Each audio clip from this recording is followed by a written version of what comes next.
Issue 43. After Sonic and Sally go to the hospital to visit King Acorn, they find Rotor, who is called by the doctor because they need his expertise to use their new cell regenerator. Their new cell generator? You'd think such a device would be Rotor's invention. But yeah, it's meant to stop King Acorn from crystallizing any further. Except this is a magic thing related to Chaos Emeralds. So I don't know if technology would be able to stop it. I think the Chaos Emeralds would just do whatever they want. I like that Sonic actually lampshades Dr. Quack's name by wondering if he's living up to it. Also, his wearing sunglasses reminds me of Scourge. I'd say he looks good in them, but his spines are so short in this one panel where he wears them that I can't really tell. Huh, the doctor actually hurt him. But he's focused enough on his job to let it slide with just a mild insult. Rotor, of course, says it's not working. And after Rotor says it's not like the doctor's a witch doctor or anything, I get confused by a sudden flashback to when Sonic and Sally were kids together. And we see the king appointing Eggman as the new Minister of Science and approving his plans for dismantling the military. You idiot! What leader of a country would ever do that? That didn't make you suspicious? That didn't raise an eyebrow? Even if Eggman wasn't planning on taking over, dismantling your military, you might as well raise a white flag saying, invade me, come on other countries, take me over. And I thought the king was supposed to be smart. Also, why does he trust Eggman when he's got evil black and red eyes? I know they say not to judge a person by their looks, but he would only make his cyborg eyes black and red if he's the type who wants to intimidate people. Like him. We then see Sally and her mother figure Julayla when she was much younger looking, watching from above at the moment that Robotnik took over the kingdom. Well, I guess it is interesting to see it actually happen, but we already know that this happened. This is so boring, this is just repeating exposition. Can I get some new information, please? Jeffrey shows up with Sonic and Sally, we're back in present time now, and Sonic remarks that if they need comedy relief, they'll ask. That sounds like something he'll say to Antoine, but Jeffrey is hardly comedy relief, which makes him a better character than him right now. They care more about making him a character than making him butter jokes. Also, how stupid and gullible is Sally to not get why Sonic's acting all disgusted at her hugging Jeffrey? It's obvious that he's jealous. So now it looks like we're flashing back to when they first brought the king to the doctor. I guess they're trusting the people working at the Knothole Hospital not to tell anyone who their patient is. I don't blame Sonic for not having any faith in this doctor, because again, it's a magical thing. He doesn't have a magic wand, so how can he cure it? Even if he did, the chaos energy would just revert everything back to normal just out of spite. Couldn't possibly be that simple. I like how in the flashback again, Robotnik says after revealing his roboticizer that whoever is evil depends on your point of view, and in his eyes, the king is the one who needs to be eliminated for the good of all. The king swears that he will somehow stop him, because he could totally do that. Nothing interesting to say about him putting him in the zone of silence, other than I misread it as zone of science at first. Again, this flashback doesn't tell me any new information, so what's the point of it? It's just filler, really. Oh, I think my suspicions are right. The doctor says that the king is probably experiencing a nightmare, so those flashbacks actually are his memories. He's trying to sift through the haze that is his memory, and the more he struggles to remember, the more painful it is to him. I was thinking for the most part that it was Sonic or Sally who were remembering all this, but towards the middle of the story I started having my suspicions. The doctor then offers to use his electroencephalographic memory inducer. Is he a genius inventor too? This is something that Rotor should be inventing. It's already ridiculous enough that there's do-anything inventors like Rotor and Eggman and Uncle Chuck and Archimedes. Now the doctor is one too? He majored in both doctoring and engineering? Oh, after Sonic flips a coin with Jeffrey, I see that Tails was literally at the Tails part of the coin. So they actually minted new coins for currency in Knothole and had Tails on the coins. That was nice of them to agree to doing that. Maybe that's why people aren't as judgmental of Tails having two tails, because they're so used to seeing him on the coins.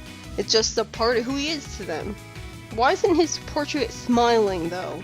It looks pretty bland. Sonic agrees to be strapped in, with the doctor making a bad joke at the wrong time that he needs to sign a waiver first that looked like he was being serious. That was hardly the time or the place. Sonic is told that if things get rough, to tell himself that there's no place like home. I'm guessing that sentence is a magic phrase for returning into reality. What, is this a situation where if you die in a dream, you die in real life? And then he gets sent into the king's memories in his own silence. Meet a floating giant with an axe, who the king immediately recognizes as Warlord Kodos. Wait, Kodos? Kudos? Is that Eggman's old mentor, who got thrown in the Zone of Silence for trying to overthrow the king? Why would Eggman's mentor be a primitive barbarian? You'd think his mentor would be a gadgeteer. Uncle Chuck actually makes more sense than him. Sonic wonders if he's supposed to save the king like a hero or watch as the memory plays itself in front of him. The doctor really should have told him what to do in situations like this. But just as Sonic tries to save him, he runs into a stone, which I'm guessing magically materialized because he should have reacted to avoid that in time. And Kodos oh, no he didn't. He's right there in red, along with Sonic and the king, as a giant weird guy comes in. I didn't even notice them there at first because the artist did this weird thing they do a lot where they make the character all one color or in silhouette because they're too lazy to color them properly. The giant says that the Zone of Silence is his domain, and vaporizes Kudos for threatening him. What a shame, he was about to make a truce with him against that guy. And it would have been interesting to see him as a villain in a story for once. And then the giant says he's now going to get rid of the other Knet. What is his problem? Why does he care if he's there or not? Is he just racist against outsiders? Sonic finally explains to the king that they're both in his dreams, experiencing his memory. And in reality, he had rescued him not long ago. It sure is nice of the giant to politely wait for their conversations together to finish. Maybe he's just really curious about what they're going to say. Or because this is a dream, I guess it just doesn't exist here. But it just sucks because we never actually get to see, for this issue anyways, how the king would get out of this tearless situation. Instead, we just have Sonic immediately talk to the king. Sonic explains everything to the king, who arbitrarily denies it as preposterous at first. Dude, you just got thrown into his Zone of Silence or being threatened by a giant. You have no reason to be skeptical of anything right now. The giant disappears when the king starts to believe him, and Sonic starts going on a long-winded story about how things have been at home, which we already know. In fact, we've known this since the first issue. We could have just cut past all the explanations and gone straight to the end of it. At least the flashback was justified for its lack of new information because it was the king experiencing his memories again, but this is just blatant filler.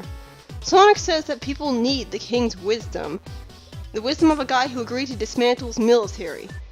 And trusted a guy with menacing black and red eyes? And if they need him, then why are they going just perfectly fine without him? Sonic then disappears from the dream, after the king in reality wakes up from his stupor, and the crystallization process at least is kind enough to stop.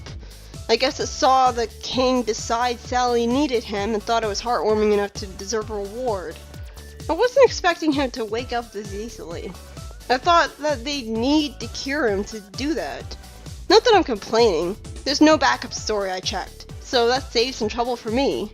Although honestly, I guess I would have preferred to have a backup story over all the comic space being wasted with filler.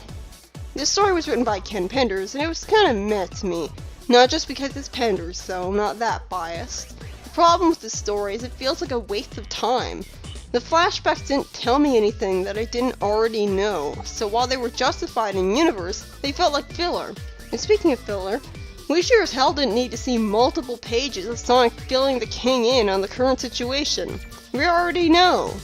Most of this story can be summed up by, I already know. From the beginning of the comic, we already knew. This is like a poor gay Borin story form. We could have just had the king had his stupor cured and memories restored by being cured by the magic crown. This story doesn't feel like it really needed to exist. And it really should have been Rotor who had made those two futuristic conventions.